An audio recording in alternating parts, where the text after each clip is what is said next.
पानी में डूबा पाकिस्तान, हमने कुछ सीखा। भारत पानी रोके तो जारहियत, छोड़े तो जारहियत। आखिर हम इस मखमसे से कब निकलेंगे? मुल्क में कमोबेश 20 से ज्यादा सैलाब आ चुके हैं, फिर भी पाकिस्तान सैलाब में डूबा है, तो गलतियां हमारी अपनी भी हैं। करोड़ों लोग मुतासिर हैं, इंसानी अलमिया जन्म ले चुका है। फोटो सेशन से आगे बढ़ना होगा। इंसान रास्ता भूल सकता है मगर दरिया नहीं। सदियों से बुजुर्ग ये फॉर्मूला समझाते आए कि दरियाओं के रास्ते में मत आओ। आज जब हम बड़ी बड़ी हाउसिंग सोसाइटीज शहरियों को पानी में डूबा देख रहे हैं तो बुजुर्ग सच्चे नजर आते हैं। जुलाई के आखिर और अगस्त 2025 के आगाज में गैर मामूली बारिशों ने भारत के बालाई इलाकों और पाकिस्तान के शिमाल को मुतासिर किया। इसके बाद दरियाई चनाब, रावी और सतलुज में पानी की सतह तेजी से बुलंद होना शुरू हुई।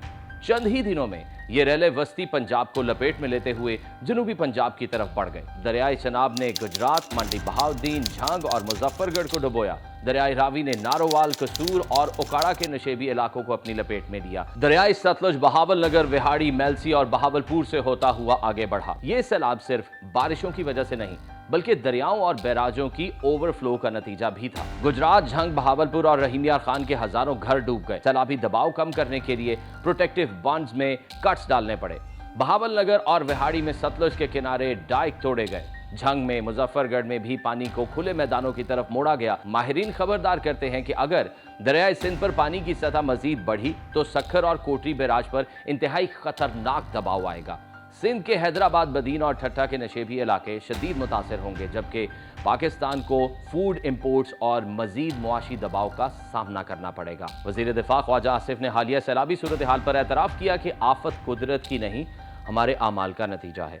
दरियाओं पर होटल बना लिए, आबी गुजरगाहों को प्लॉट बनाकर बेच दिया और नालों को तंग करके हाउसिंग सोसाइटियां खड़ी कर दी। हुकूमत के ही एक और वजीर मुसद्दिक मलिक के इंकशाफात भी एतराफ़ जुर्म से कम नहीं। वजीर मौसमियाती तब्दीली सेनेटर मुसद्दिक मलिक के बकौल दरियाओं के किनारे मुल्क के ताकतवर और अमीर अफराद ने गैर कानूनी होटल्स और रिजॉर्ट्स और हाउसिंग स्कीमें बना रखी हैं। 10 लोगों के रिजॉर्ट्स को बचाने के लिए पूरी की पूरी बस्तियां उजाड़ दी गईं।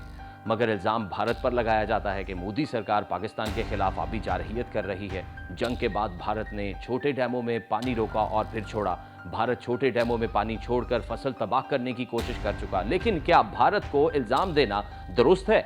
हम इस कंफ्यूजन से कब निकलेंगे? इस मुल्क में 20 से ज्यादा छोटे बड़े सैलाब आ चुके, मगर हमने क्या सीखा? पाकिस्तान के पास 20 बड़े बैराज और सिर्फ 3 बड़े डैम हैं, तरबेला, मंगला और चश्मा, जबकि इंडिया ने इसी अरसे में 5000 से ज्यादा डैम्स बना लिए। यही वजह है कि फ्लड के दिनों में जब बैराजों पर कैपेसिटी कम पड़ जाती है तो वो ओवरफ्लो होना शुरू हो जाते हैं। जुलाई 2010 पाकिस्तान की तारीख का वो महीना जब आसमान और जमीन दोनों एक साथ गुस्से में आ गए। बारिशें रिकॉर्ड सतह पर बरसी, दरियाई सिंध अपनी पूरी ताकत के साथ बिफरा। माहिरीन के मुताबिक ये सैलाब पाकिस्तान की तारीख का सबसे बड़ा कुदरती अलमिया था। करोड़ों लोग मुतासिर हुए, 5000 से ज्यादा देहात सफाई हस्ती से मिट गए। हजारों स्कूल, अस्पताल, सड़कें और पुल बह गए।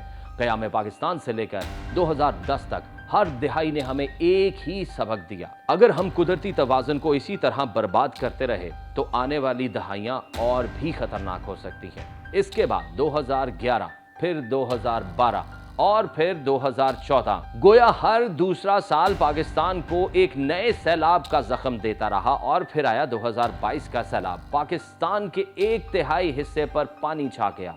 अक़वाम मुत्तहिदा के सेक्रेटरी जनरल ने कहा, ये तबाही मैंने अपनी जिंदगी में कभी नहीं देखी। 7 करोड़ से ज्यादा लोग मुतासिर हुए, अरबों डॉलर्स का नुकसान हुआ और हजारों जानें इस पानी की नजर हो गई। सरकारी और आलमी इदारों के मुश्तरका रिपोर्ट के मुताबिक इस सैलाब ने जो नुकसान पहुंचाया उसका तखमीना 14.9 अरब डॉलर से भी ज्यादा रहा। मईशत पर पड़ने वाले असरात का हजम 15.2 अरब डॉलर, बहाली और तामीर नौ के लिए कम अज कम 16.3 अरब डॉलर का तखमीना। सिंध सबसे ज्यादा मुतासर हुआ था, जहां कुल नुकसान तकरीबन 70% हुआ। इस सैलाब ने 3 करोड़ 30 लाख लोगों को मुतासर किया। 1700 से ज्यादा जानें ज़ाया हुई और 8 मिलियन से ज्यादा लोग बेघर हुए। बीमारियां फैली, गुर्बत बढ़ गई और कौमी पैदावार में 2.2% कमी की पेशगोई की गई। 9 मिलियन से ज्यादा लोगों के गुर्बत की लकीर के नीचे जाने का खदशा जाहिर किया गया। 2022 में जब सिंध और बलोचिस्तान पानी में डूबे तो ये भी हकीकत सामने आई कि फ्लड चैनल्स पर कब्जा करके ज़राई ज़मीन और कॉलोनियां बना दी गई थी। 2022 के सैलाब को अक़वाम मुत्तहिदा ने क्लाइमेट कैटास्ट्रोफ कहा, लेकिन क्या ये सिर्फ बारिशों का नतीजा था? नहीं, ये हमारे अपने हाथों की गलतियों का भी नतीजा था। दरियाओं के कुदरती रास्ते तंग कर दिए गए, नालों पर तामीरात कर ली गई और इंक्रोचमेंट्स ने पानी को कातिल बना दिया। देखिए, फर्क ये है कि हॉलैंड अपने बच्चों को बचाने के लिए दरिया को जगह देता है और हम अपने बच्चों के घरों को बेचने के लिए दरिया से जगह छीन लेते हैं। यही वजह है कि आज 100 से ज्यादा शहर सैलाब में डूबे हैं। मगर मौसमियाती तब्दीलियों और ग्लेशियर्स के पिघलने से भी पाकिस्तान शदीद मुतासिर हो रहा है। पाकिस्तान दुनिया के उन ममालिक में शामिल है जो मौसमियाती तब्दीली से सबसे ज्यादा मुतासिर हैं। अक़वाम मुत्तहिदा और आलमी बैंक के मुताबिक पाकिस्तान का कार्बन के आलमी अखराज में 1% से भी कम हिस्सा है, लेकिन असरात की जद में सबसे आगे खड़ा है। पाकिस्तान के पास दुनिया के सबसे ज्यादा कुतुबीन के अलावा तकरीबन 13,000 से ज्यादा ग्लेशियर्स हैं। मौसमियाती तब्दीली के बायस ये ग्लेशियर्स तेजी से पिघल रहे हैं, जिससे ग्लेशियर्स लीक आउट, फ्लड्स और शदीद सैलाबों का खतरा बढ़ रहा है। सिर्फ गिलगित बल्तिस्तान और खैबर पख्तूनख्वा में 3,000 से ज्यादा ग्लेशियर्स झीलें मौजूद हैं, जिनमें से कई किसी भी लम्हे फट सकती हैं। बर्फ के तेजी से पिघलने से शुरू में शदीद सैलाब और बाद में पानी की कमी का खतरा है। अक़वाम मुत्तहिदा के मुताबिक पाकिस्तान 2025 के आखिर तक शदीद बारिश की किल्लत वाले ममालिक में शामिल हो सकता है। बढ़ता हुआ दर्जा हरारत, बेवक्त बारिशें, टिड्डी दल, सैलाब और खुश्क साली खेतों को मुतासिर कर रहे हैं। गंदम, चावल और कपास जैसी अहम फसलें शदीद खतरे में हैं। मानसून की बारिशें पहले से ज़्यादा शदीद और गैर मुतवक्के हो गई हैं। पानी और खुराक की किल्लत से ग़िज़ाई बहरान बढ़ रहा है। आलूदा पानी और सैलाबी हालात में हैज़ा, डेंगू, मलेरिया जैसी बीमारियां फैल रही हैं। लाखों लोग सैलाब, खुश्क साली या ज़मीन के कटाव की वजह से अपना घर छोड़ने पर मजबूर हैं। मगर ये सरजमीन बार बार सैलाब के कहर में डूब रही है। मौसमियाती तब्दीलियों से बारिशों का निज़ाम बिगड़ चुका। कभी बारिश बरसों के हिसाब से कम और कभी सिर्फ चंद दिनों में महीनों का पानी बरसाता है। 2022 का सैलाब याद कीजिए, कुछ इलाकों में मामूल से 4 गुना ज्यादा बारिश हुई। फिर आते हैं वो पहाड़ जहां दुनिया के सबसे बड़े ग्लेशियर्स बसते हैं, मगर बढ़ते हुए दर्जा हरारत ने इन बर्फानी दीवारों को पिघालना शुरू कर दिया है। ये पिघला हुआ पानी अचानक झीलें बनाता है और फिर एक दिन वो झील फटती है और वो वादियों को निकल जाती है। अब जरा जंगलात का हाल देखिए। दुनिया के औसत रकबे का तकरीबन 31% जंगलात पर मुश्तमिल है, मगर पाकिस्तान में ये सिर्फ 5% से भी कम है। अक़वाम मुत्तहिदा की रिपोर्ट के मुताबिक पाकिस्तान हर साल तकरीबन 27,000 एकड़ जंगलात खो रहा है। सिर्फ खैबर पख्तूनख्वा और पंजाब के पहाड़ी इलाकों में बेदरेक कटाई ने बारिश के पानी को रोकने वाली ढाल खत्म कर दी है। अब बारिश का हर कतरा जमीन में जज्ब होने की बजाय रेला बनकर बस्तियों पर टूट पड़ता है। शहरों की कहानी भी खौफनाक है। कराची, लाहौर, रावलपिंडी जिन्हें जदीद होना चाहिए था, वो बारिश के चंद कतरों में डूब जाते हैं। नाले गंदगी और तजावजात से भरे हुए हैं। निकासी का निज़ाम मर चुका है। पुराने डैम और बैराज भी अब कमज़ोर हो चुके हैं। इनकी गुंजाइश कम है और जब दरवाजे खुलते हैं तो नीचे के इलाके तबाह हो जाते हैं। ज़मीन का गैर मंसूबा बंद इस्तेमाल, बेहंगम शहर और ज़राअत के लिए दरियाओं की गुजरगाहों पर कब्जा, ये सब मिलकर सैलाब को और भी खतरनाक बना देते हैं। और अब एक नया खतरा, बहेरा अरब की समुद्री तूफान। मौसमियाती तब्दीली ने इन्हें मज़ीद ताकतवर कर दिया है। ये तूफान साहिली इलाकों पर बारिश और समुद्री पानी का ऐसा हमला करते हैं जिससे बस्तियां सफ़ा हस्ती से मिट जाती हैं। ये हैं वो वजूहात जो पाकिस्तान को बार बार डबोती हैं।